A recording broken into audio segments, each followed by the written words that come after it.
Good morning, everybody. This is a live severe weather briefing on a legitimate tornado threat that looks like it's going to materialize across northwest Illinois, extreme eastern Iowa, into southern Wisconsin this afternoon and evening. And really, the only weakness I can find with this setup are some shallow critical angles in the hodograph, and that means that the storms aren't going to be quite as efficient at pulling in that low-level wind shear that's really going to ramp up with this low-level jet increasing about 50 knots by about 3 to 4 p.m. So there's probably going to be a convective line of storms that's going to move from eastern Iowa, approaching the Mississippi River by about 2 to 3 p.m. And there's going to be a period by about 4 or 5 p.m. where it looks like suddenly a switch was flipped, and suddenly the wind shear will become favorable for tornadoes, and all of those supercells that likely had tornado warnings and may have not been producing because of wind shear that's a little too elongated or strung out with shallow critical angles, suddenly that low-level jet's going to reach a threshold where that wind shear is going to become more than sufficient. It's probably going to happen just to the east of the Mississippi River, there right in northwestern Illinois. That's usually where it happens with these types of setups. And that's the area I'm going to be monitoring. I'm going to be streaming this coverage live, doing radar breakdowns. I can't quite chase yet. I still got a little bit of a sniffle, just a little stuffy nose, so trying to play it safe. But just a few more days, and then I'll be back out there in full-blown chase mode.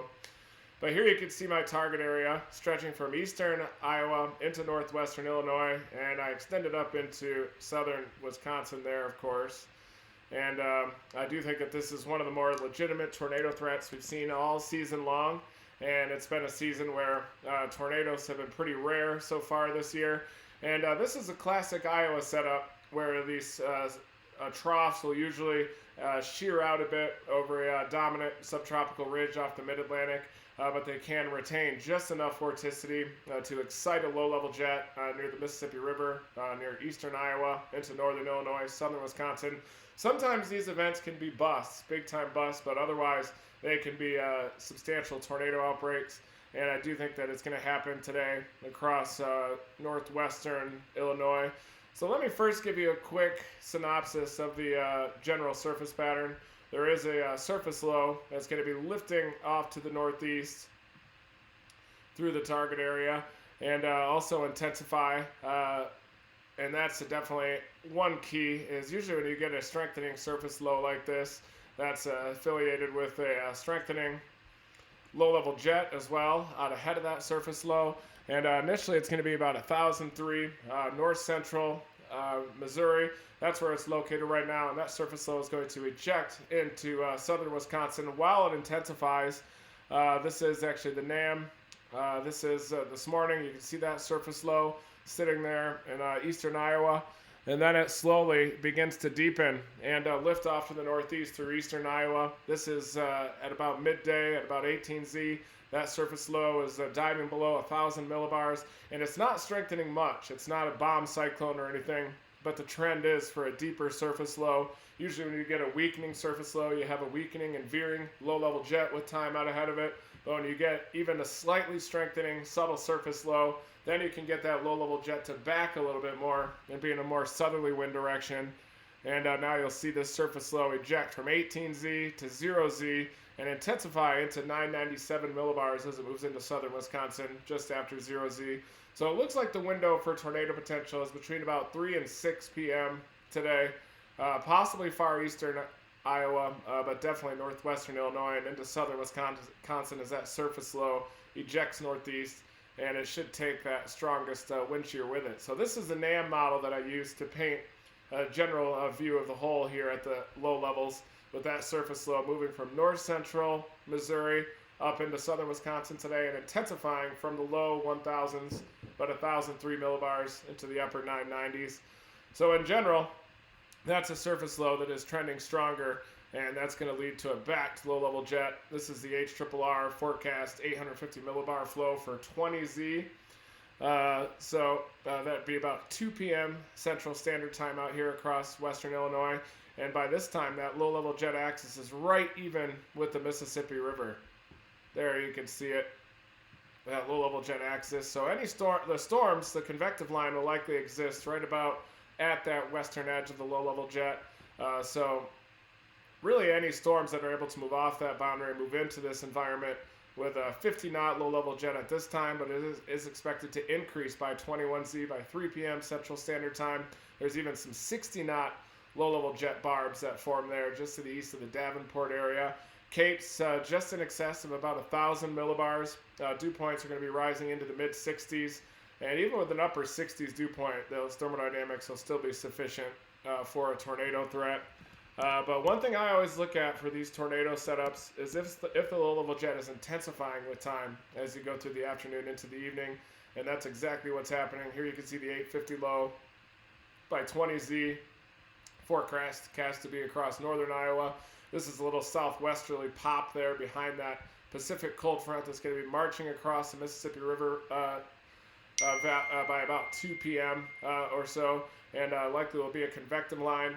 The 6Z HRRR was definitely showing isolated supercells evolving across this environment, across northwestern Illinois, and even a strong tornado threat potentially with those, but really the only limiting factor is going to be a shallow critical angle of about 40 to 50 degrees.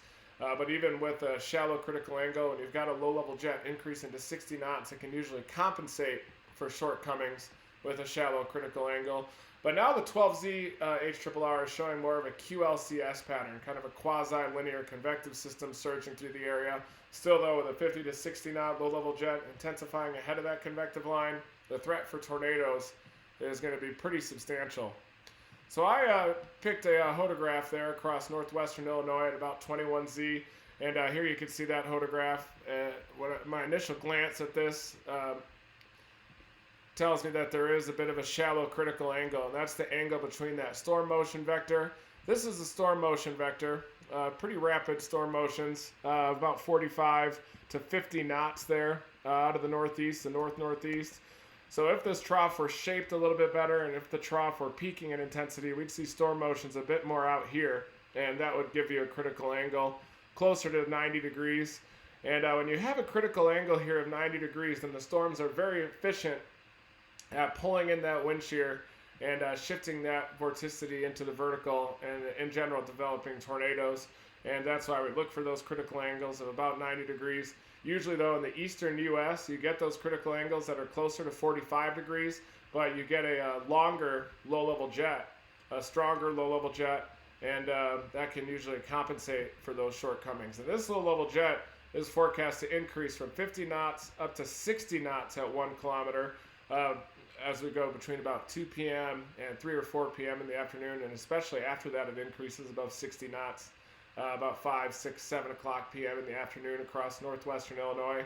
So when that happens, once that low-level jet increases up to this threshold, there's going to be a period where it's like a switch is flipped, when suddenly the wind shear becomes favorable for tornadoes. Initially, you're probably going to have these fast-moving supercells, quasi-linear convective system with embedded supercells in there. Probably going to see some early tornado warnings, but I'm not sure if this storm relative helicity enclosed by the area there of that hodograph curve is going to be quite enough to get tornadoes. I do think it is, though, as we get closer to evening, and I'm going to show you here. This is a little bit later, about an hour after this hodograph was taken, and look at that critical angle start to expand as that low-level jet increases, starting to approach 60 knots by about 22Z. That's 4 p.m. Central Standard Time. Here's that 1 kilometer wind, a south-southwest 1 kilometer wind. That's wind is defined by a direction and a magnitude, and then you plot them on these hodographs. These rings right here are the magnitude that you use to plot, and then you use the direction that the wind is coming from in a compass direction to plot that. So south-southwest wind direction is coming from the south-southwest. So you plot that wind direction like this, a south-southwest wind direction at nearly 60 knots using those rings, goes up there. And then the hodograph, you just connect the ends of those arrows, the ends of those wind vectors.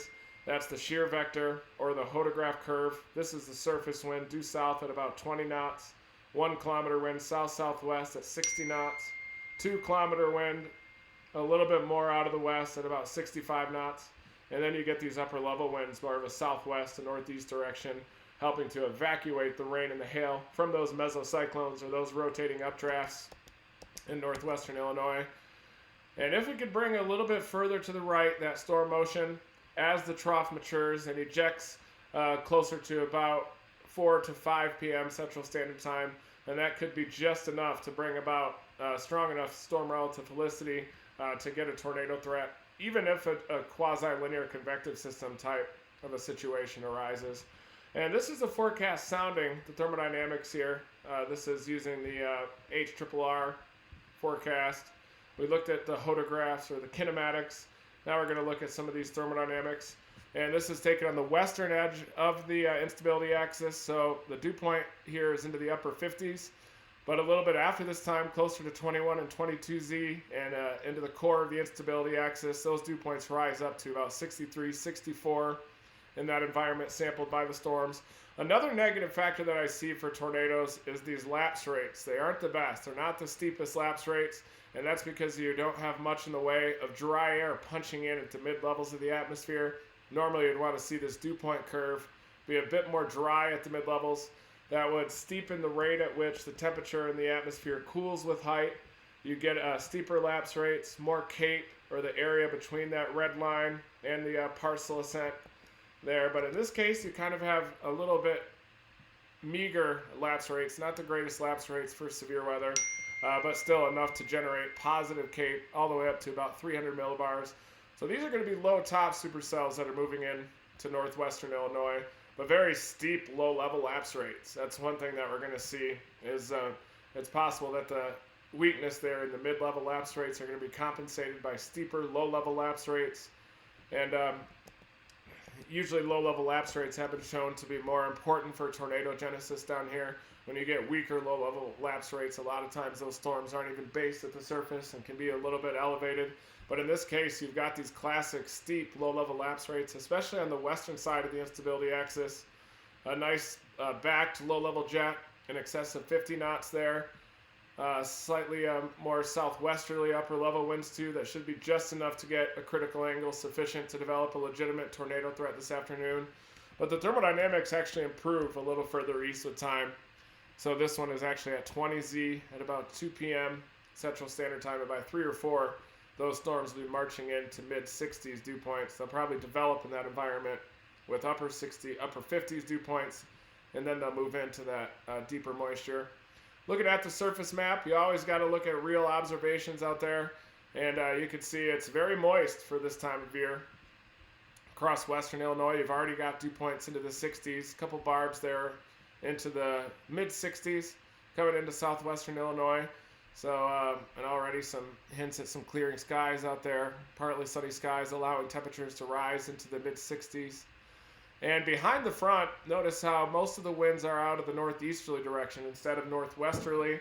So this isn't going to be a surging cold front, as was the case yesterday, undercutting that convection in southwestern Kansas. With these easterly component to the winds behind the front, it's not going to be surging that fast, and that's because of the surface low that is in northern Missouri so far this morning, and that's going to be deepening and lifting off to the northeast along this front and accelerating that low-level jet across western Illinois into northwestern Illinois later on this afternoon as that surface low deepens, lifting northeast along the front, and really these shifting wind directions out of the northeast out here behind the front are going to result in a cold front that's not surging too terribly fast.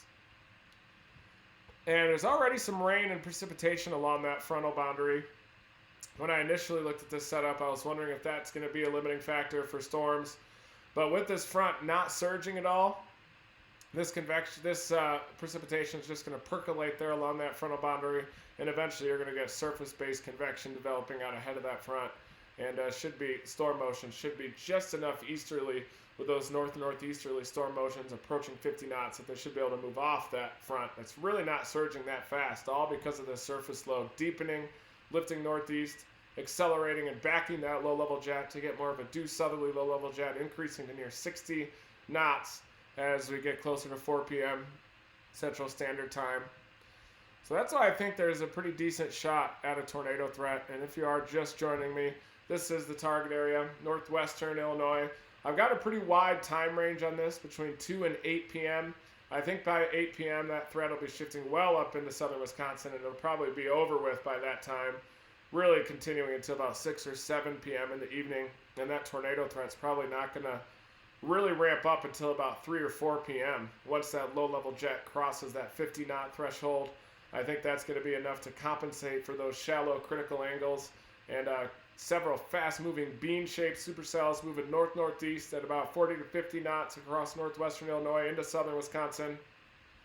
And that's going to be the story this afternoon. I'm going to be breaking it down live, doing live radar breakdowns here on Facebook to break this thing down, because this is the first legitimate tornado threat that I've seen in quite a long time. And it is going to be across northwestern Illinois, southern Wisconsin, maybe extreme eastern Iowa, but I am leaning more toward this Illinois, southern Wisconsin type of an area. And once these storms move from those upper 50s dew points into the mid 60s, that low-level jet increases above 50 knots backed. We got a strengthening surface low, and that strengthening low-level jet should be enough to compensate for those fairly shallow critical angles.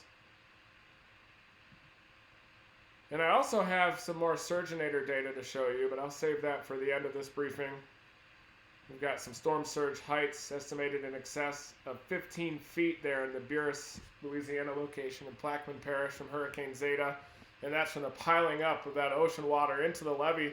And we're even able to resolve the winds, the waves on top of that surge. So Mark had to use some innovative techniques at filtering out the wave heights there, even though it's the max wave height that really causes the impacts and problems and loss of life and property out there. You've got to find a way to measure that surge depth, because the storm surge depth is defined as the depth of the water with waves on top of it. So if you have a 10-foot storm surge, you're looking at waves probably up in excess of 15 feet, hammering structures, causing destruction, exerting force on the shoreline. So really, I think we need to investigate how storm surge is measured and calculated, and I'm going to go over that in a separate briefing when I share that surgeonator data. But this is at 21Z. This is the Energy Helicity Index from the HRRR, the latest HRRR run. And notice between 20Z and 21Z, which is 2 p.m. standard time, between 2 and 3 p.m., watch this Energy Helicity Index blob expand off to the north as that low-level jet increases and as we get slightly better dew points.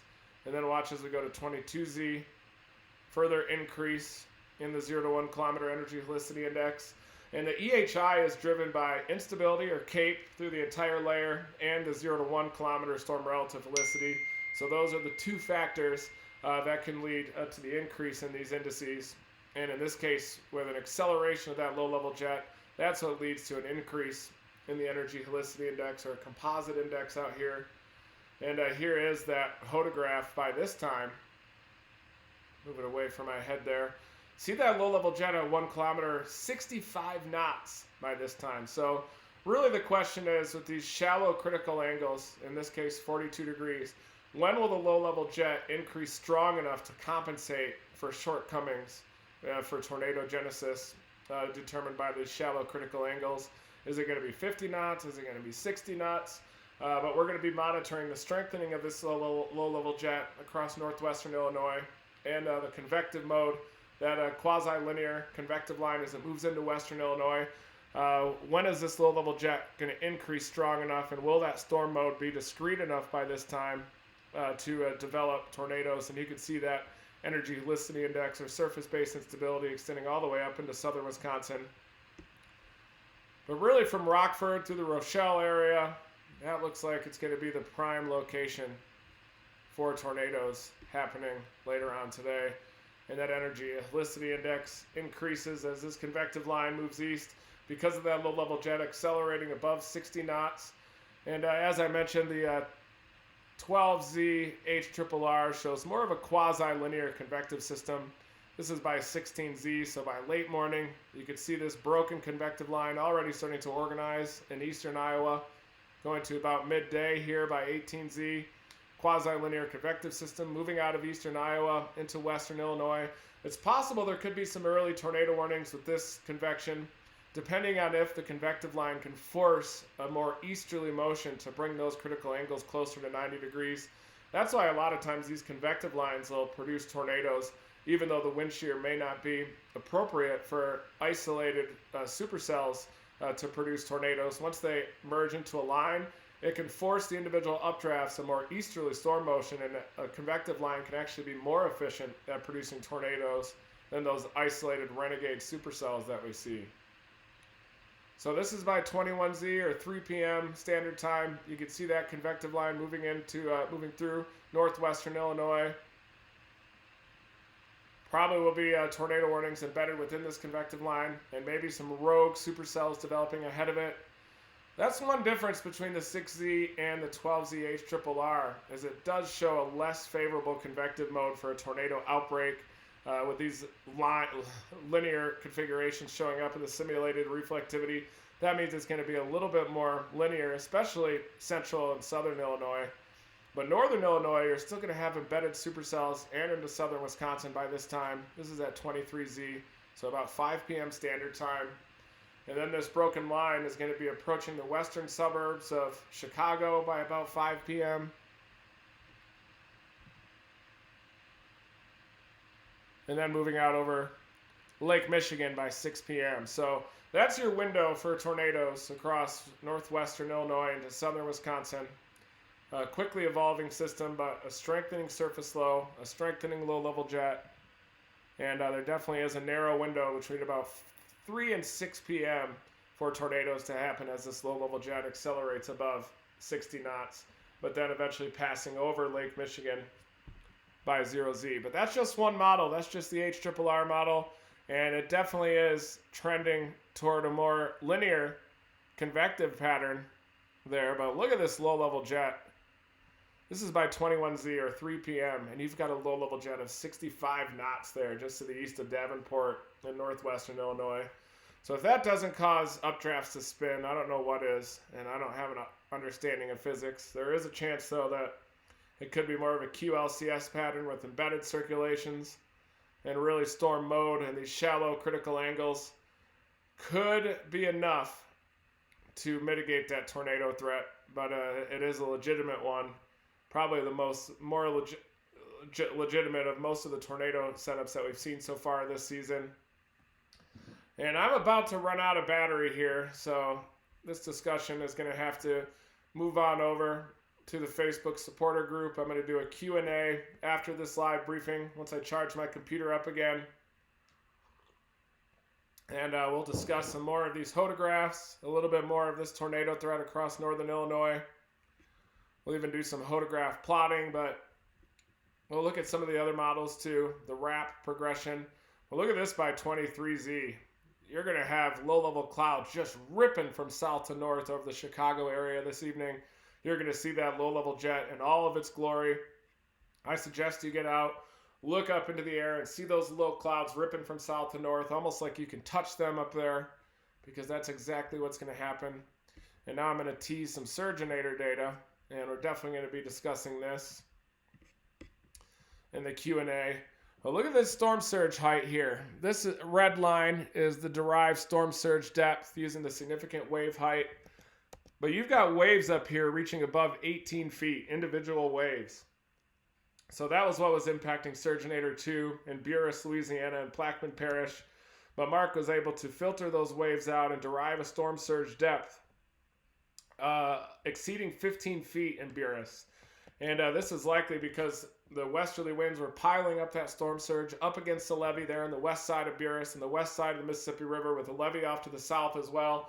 So it was piling up that water, leading to an incredibly high storm surge value. This is from Hurricane Zeta, where we had a 7 to 11 foot surge documented along coastal Mississippi, but no data points in Plaquemine Parish except for ours here. And you can also see this significant wave height up above 5 feet. So you've basically got a surge in excess of 15 feet with waves in excess of 5 feet on top of that. And that's why we have these water depth values spiking up to close to 18 feet there with the Surgeonator. A little bit of a second peak here in Buras, but not as much as what we saw down in Venice, where the Mississippi River was able to bleed out across town, and we had that double surge as the winds were getting piled up into the mouth of the Mississippi River. But this is pretty exciting data. This is 1 second data, so we're able to resolve the waves oscillating around that storm surge depth. And I'm going to be making some posts later on this morning sharing this data. But the absolute water level rise getting in excess of 18 feet there from these 5 and 6 foot waves on top of the storm surge depth of greater than 15 feet here at the Buras location. Down in Venice, we measured a 6-foot storm surge at Cypress Cove Marina. Much lower significant wave height as well.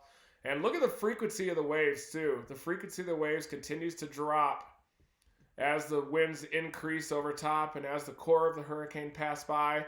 And then once those winds decrease, look at this, the frequency in the waves increase. So the waves are becoming smaller, more frequent here right after the hurricane core passed. But just shocking new data as the frequency of these waves decreased all the way until the peak intensity, until the peak hurricane winds, and then the wave frequency decreased all the way up to a minimum. So definitely some intriguing results here coming in from the Surgeonator sensor. Here's the salinity data at the bottom. We're also going to break down. But really this peak storm surge height in excess of 15 feet at the Buras location is some of the breaking news, and we're going to be discussing this in the Q&A coming up here next. But I'm going to be doing live updates too, live radar breakdowns as this QLCS pattern whips through northwestern Illinois. We'll be breaking down the individual radar data on the Radar Omega app, predicting where those tornadoes are going to go. So I hope you guys enjoy my weather reports and this severe weather breakdown. I'm definitely starting to feel better every single day, and eventually I'll be back out there dominating these storm chases. But stay safe, everybody, and have a good rest of your Tuesday morning. Never stop chasing.